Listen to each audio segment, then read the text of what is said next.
Okay, so we're going to continue in section 3.3 today. Where we left off in our previous video was talking about um, ELL students, English language learner students, and English as second language classes and programs. And we talked about these recent trends of this two-way dual language instruction where students are taught English for part of the day and then another language for part of the day. And this debate about what's the best way to teach students that are not English speaking students. And so we kind of left off with that. But I wanted to throw out a couple of things to you that we didn't mention. So one is what we call Proposition 227.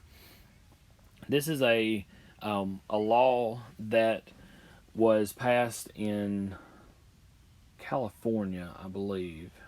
Yeah, it was in California, and it called for ELL students to be taught in in an English immersion program, meaning that the students were thrown into English classes and they were taught using English. Now, what if they spoke Spanish or what if they spoke a different language?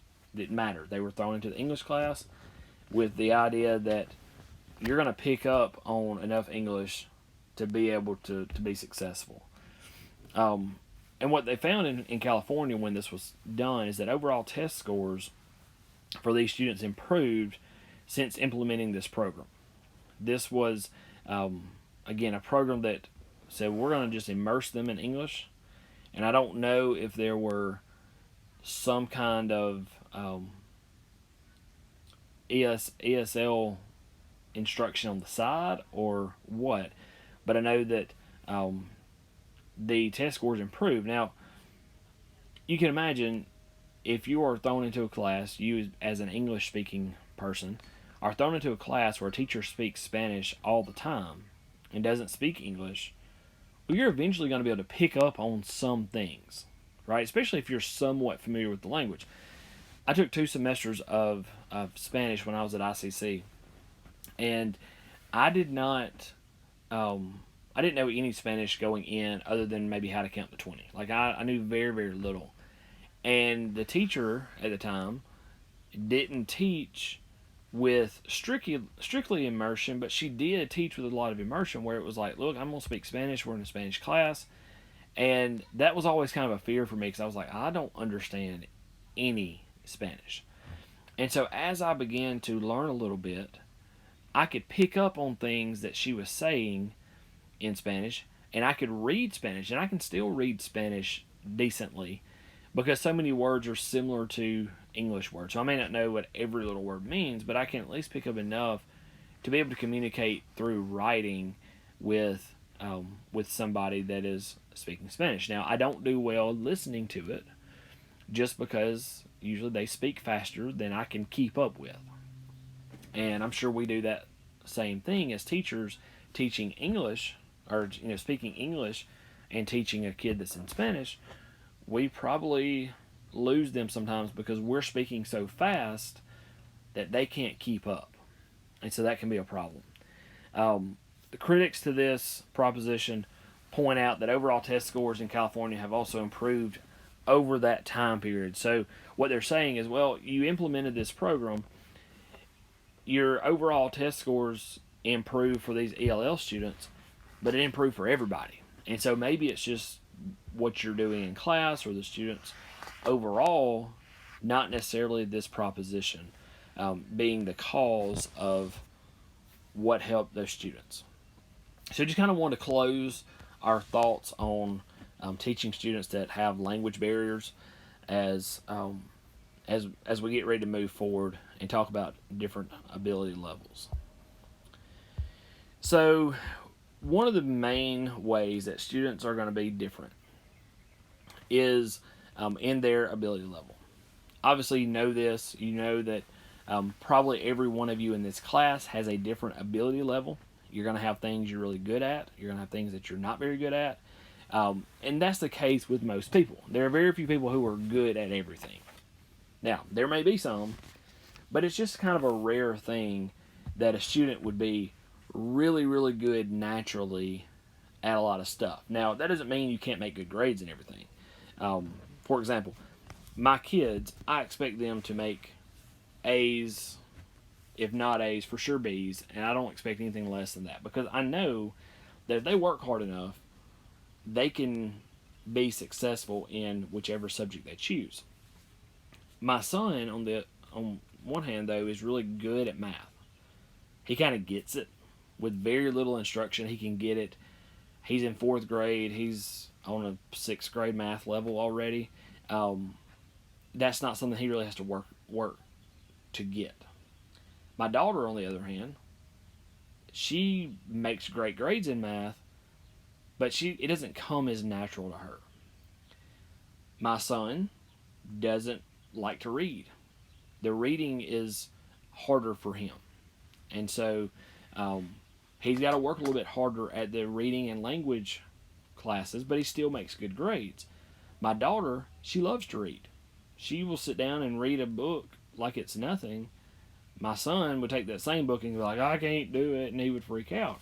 And so it's just because he's really good at the math, she's really good at the reading and language, but they're both successful in both. So you can be good at all of it and be successful in all of it. But when we talk about these multiple intelligence that Howard Gardner refers to, um, this is going to be more of a natural, what comes natural to you. Okay, so just kind of be aware of that. Howard Gardner is a leading psychologist, and he proposes that we should move toward educating these multiple intelligences. So, what does that mean? Well, he lists 8 different types of intellectual capabilities that people have. And this is not just for students, this is for anybody. The first one is the verbal / linguistic intelligence. And what he says is that this draws on an individual's language skills, oral and written, to express what's on the person's mind and to understand other people. So this is your ability to communicate with one another in a written form, in an oral form. It's your language skills. Can you talk to people? Can you communicate well with people? Everybody can talk, but there's a difference in talking and communicating. And so you have to have the ability to communicate. The next one is, we're going across the top here, logical and mathematical intelligence. And this is a person's ability to understand principles of some kind of causal system like a scientist does, or to manipulate numbers, quantities, and operations like a mathematician does. Me being a math teacher, this is one that makes a lot of sense to me. It's pretty easy for me because I can think in patterns and that logical mathematical way. Now, does it mean that every mathematical topic is easy to me? Not necessarily. I hated calculus when I took calculus because, number one, I didn't have a good background in it, but it just didn't make a lot of sense until I was later on into my calculus classes that it began to kind of make some sense for me. And so that doesn't mean that all math is going to come easy, but my ability to think in mathematical terms and to think from a logical standpoint does come pretty easily. The next one is what we call spatial intelligence. And this refers to the ability to represent the spatial world internally in the mind like a chess player or like a sculptor. So this is a person that is able to think ahead a good bit. When I was a kid, my grandfather played checkers a lot. And I would sit down and play checkers with him, and I never could beat him. And he always would talk to me about thinking ahead, thinking, 2, 3, 4 moves ahead. And as I've gotten older, I understand that more, and I've gotten a lot better at that. Where I was able to do this personally, I like to play pool. And at one point in my life, I was a really, really good pool player. And probably could have made a lot of money doing that at times in my life. So the reason I was pretty good at it, not only could I shoot a shot and make the shot, but I was able to think ahead. I was able to think about, okay, I'm going to make this shot, and then I want to get the ball to this location so I can make this next shot, and then I want to set it up to make the next shot. And so I was able to think ahead. And so this idea of this spatial intelligence is being able to picture things in your mind and kind of think ahead. One way you can sort of think about this, if this doesn't fit you, if you watch a movie like The Beautiful Mind, or movies or TV shows where somebody is really smart and you see them looking around and they're kind of thinking, and on the screen you'll see numbers and equations and different stuff pop up in their head. It's what they're thinking. That is this idea of spatial intelligence. Being able to think and think about things and see things without having to actually go see it. So I don't know if any of you have ever watched the show MacGyver. There was an original MacGyver back in the late 80s, early 90s. If you don't know who MacGyver is, go look it up. Basically, it's somebody that can take random things and build different gadgets and stuff. So there's a new MacGyver. It's been, I don't know, 3 or 4 seasons now since it started, maybe 5. And in that show, a lot of times they will show, like, he'll look around a room and it'll say can of this, or this much of this, and then you see some equations and some different things on the screen.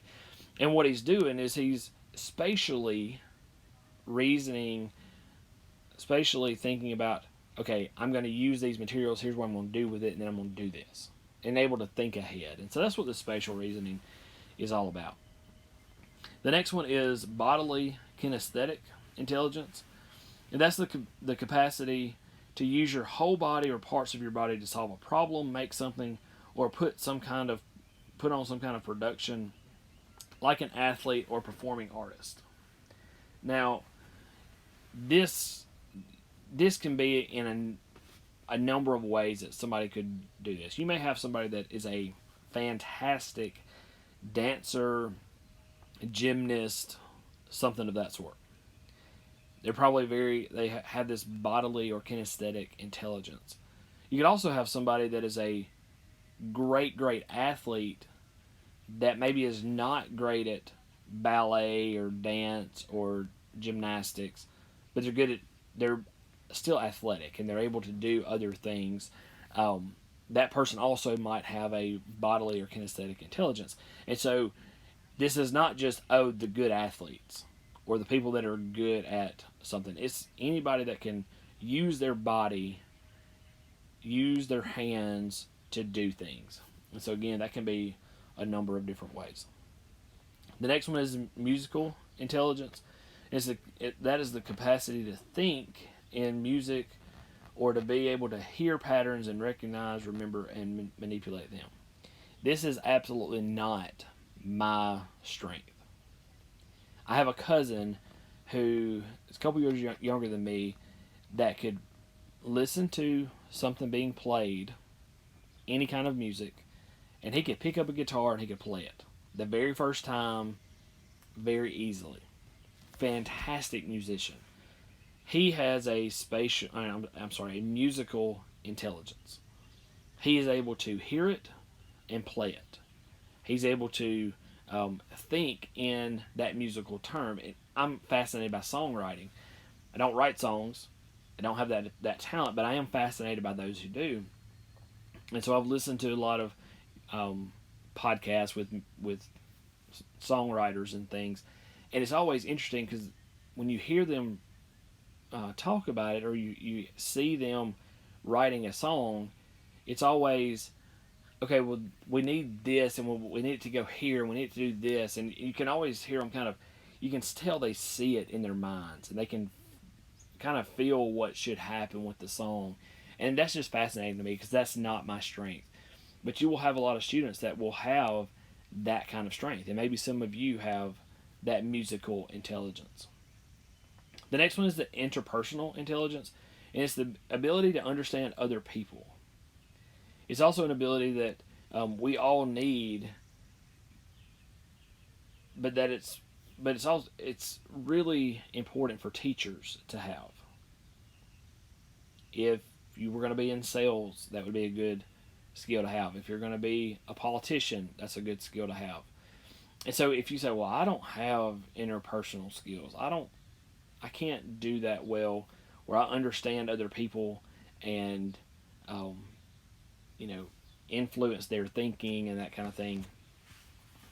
If you don't, if you want to be a teacher, you need to begin to try to develop that. Study people, talk to people. You're going to build those skills, and some people have it naturally. I feel like I have that fairly naturally, where I can talk to anybody about anything. Um, I always tell people I don't know everything, but I know a little bit about a lot of stuff. And so, first time I ever met my grandfather, and my father-in-law, um, he's an electrician, and I don't know anything about electrical work. I didn't at the time, and he would talk to me about work, and I was still able to carry on a conversation with him about his job and about what he did for a living when I really didn't know anything about it. But I have an interpersonal intelligence where I'm able to talk to people. If I were to talk to some of you, I may not know a whole lot about your situation or what you're into or whatever, but I can probably carry on a conversation with you at least for a little while about whatever it is you enjoy. And so, um, some people know a lot about a lot. I know a little about a lot, and so I know a lot about a few things. Um, but that interpersonal skill is that ability to be able to talk to others and understand other people, and even be able to influence them in some way. The next one is intrapersonal skills. So notice the difference in the spelling there. Inter with an er, and mark it here so you can see it. This one is dealing with other people. Intrapersonal deals with yourself. So this is the ability to understand yourself, knowing your preferences, your capabilities, your deficiencies. That's a key one. Especially as a teacher, as a person that is going to be influencing other people, you need to know what you're good at and what you're not good at. And so intrapersonal is knowing yourself. And then the next one is the naturalist intelligence. It refers to the ability to discriminate among living things, plants, and animals, and to have a sensitivity toward features of the natural world, such as rock formations and clouds and some of those things. Just somebody that really appreciates nature and understands nature and how that works. And so you're going to have students that may be really, really great at some of these things and then really, really bad at some of these things. For example, you may have somebody who is not great at math at all, but they may be the most musical person that you've ever seen, and they may be able to think in that musical way and have a musical intelligence. And so if I know that about a student, well, I need to try to reach that intelligence for that person. I need to try to somehow get to the point where they can use that ability in my class. So if you know, again, I know a little bit about a lot of things. The little bit I know about music is that you have a number of beats and you have this scale of musical notes.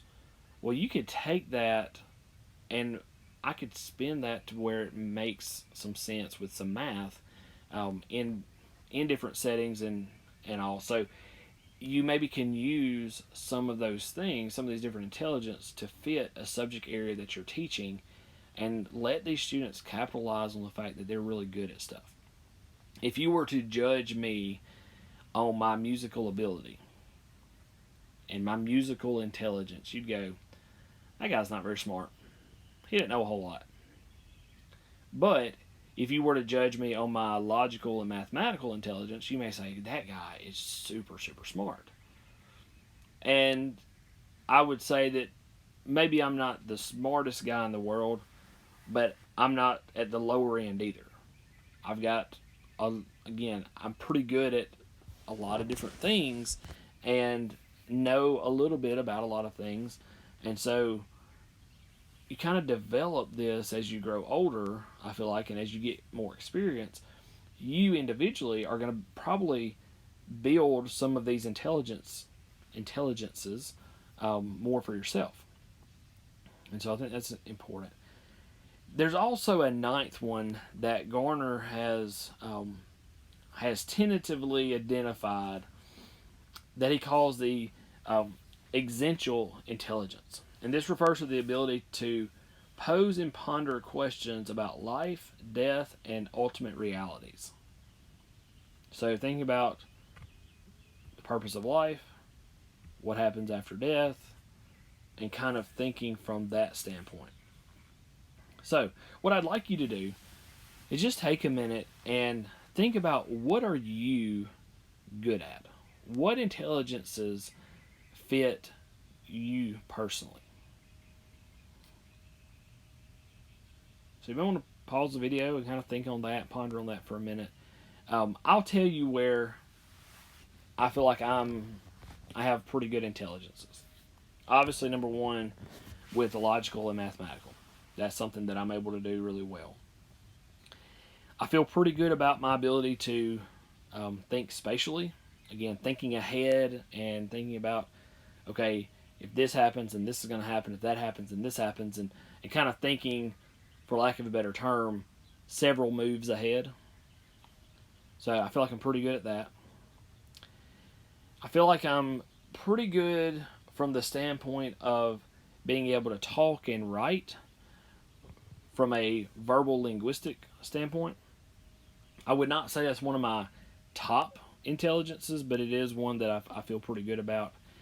I feel very good about interpersonal for me. I'm able to work with other people. Again, hopefully as a teacher, if you're not great at that, you begin to develop that, because that's something that you've got to be able to do.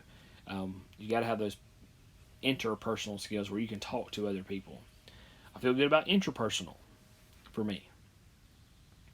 And then I feel pretty good about bodily and kinesthetic, just because I used to be, I guess I still am to an extent, fairly athletic, and it kind of can fit into that.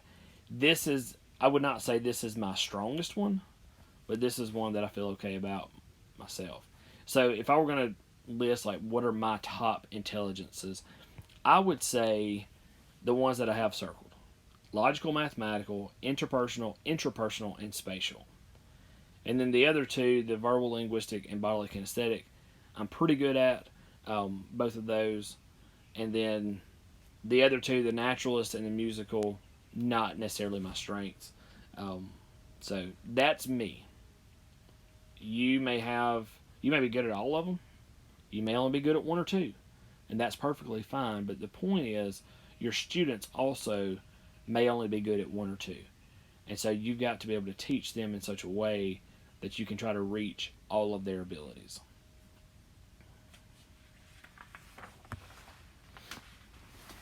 All right, so our next thing we're going to talk about is Gardner's 5 minds. So he talks about these intelligences, but he also talks about these different types of minds. So he refers to what we call the disciplined mind.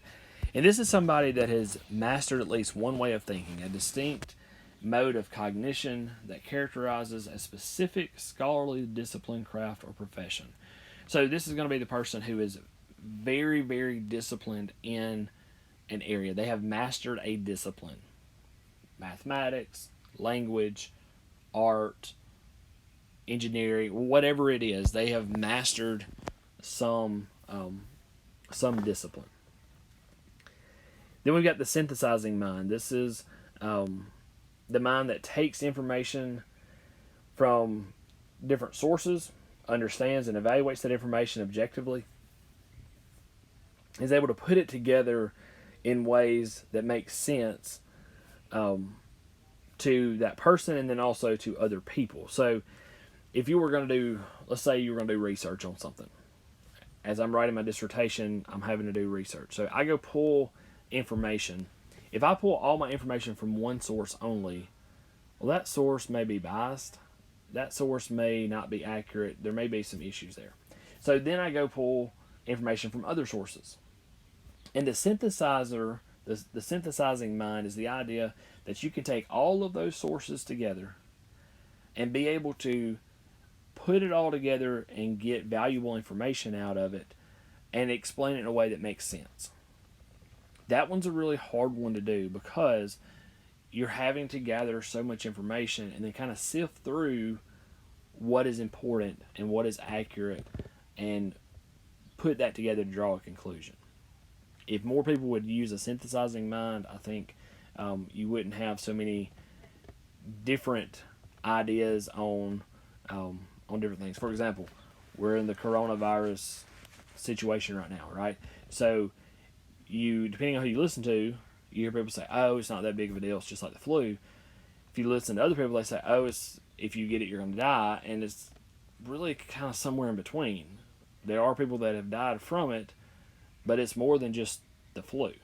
And so being able to take all of that information in and kind of parse through it and figure out, okay, what is actually accurate is what the synthesizing mind does. The next mind is what we call the creating mind. This is the one that breaks new ground. This is a very creative person who has new ideas. They pose unfamiliar questions.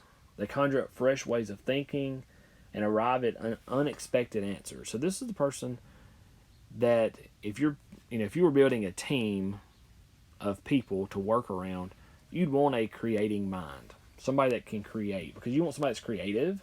You want somebody that's going to come up with new ideas and new ways to do things. That's something that I don't feel like is a strength for me personally. I can come up with new ideas and, I'm a problem solver, which is a little bit different. But as far as just creating something new, I don't feel like that's really my strength. And so you definitely want to have people around you that are creative in most areas of life. The next one is the respectful mind. This notes and welcomes differences among human individuals and groups and tries to understand these others,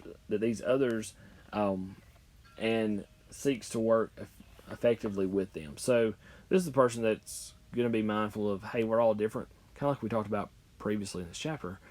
We're all different, but that's not a bad thing. We can learn from each other.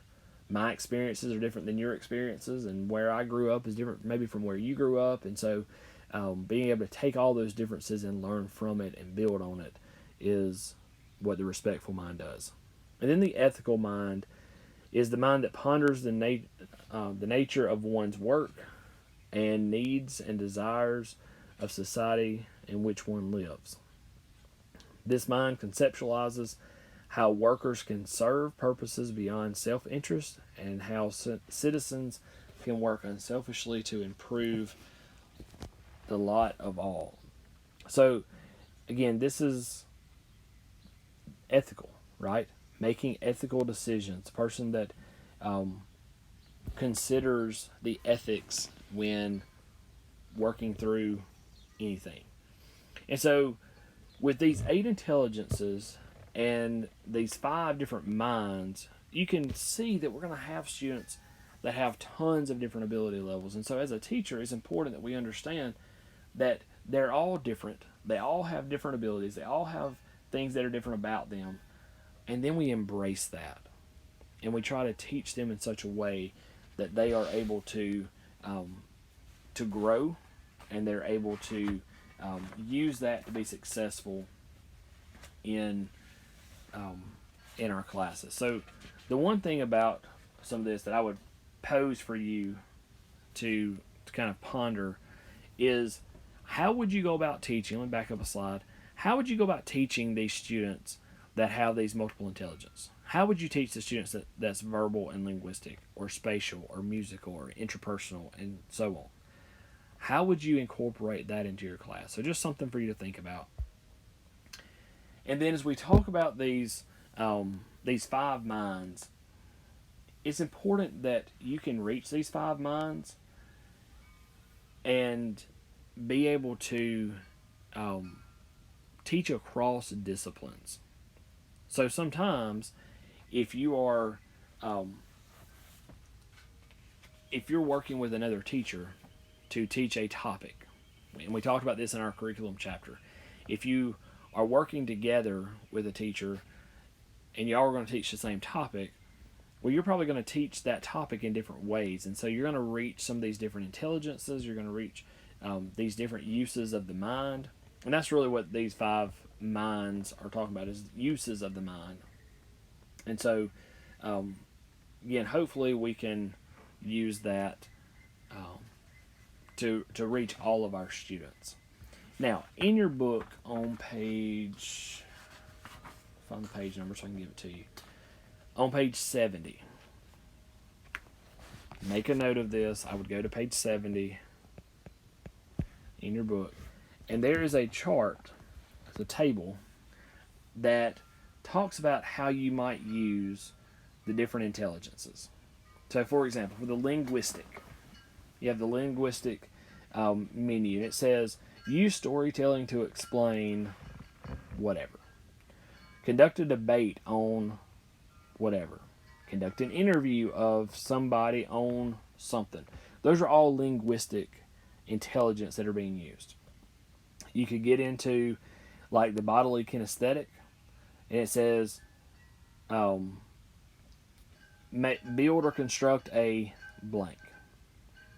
Plan and attend a field trip that will blank.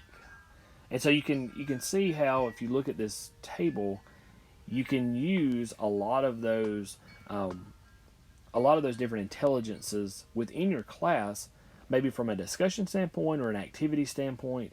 And so I would encourage you to consider that as you're thinking about how to teach students that have different ability levels. And so we have 4 basic learning styles, and you are familiar with these. You probably know each of these. You probably can tell me exactly what type of learner you are. The first one is the visual learner. Somebody needs to see something. If you can see it, you can get it. Maybe that's what you've got to have. You also have people that are auditory, where they just need to hear it. If you just tell me, then I'm good. I can go from there. Other people are kinesthetic. They need to be moving. They need to be active.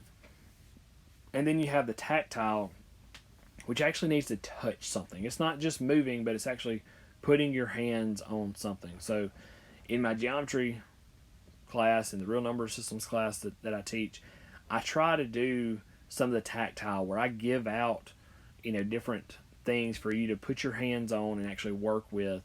And so that kind of gets you moving a little bit, but it also gets you touching and feeling. And so you're able to use both of those abilities. Obviously, in an online class, that's a little more difficult to do.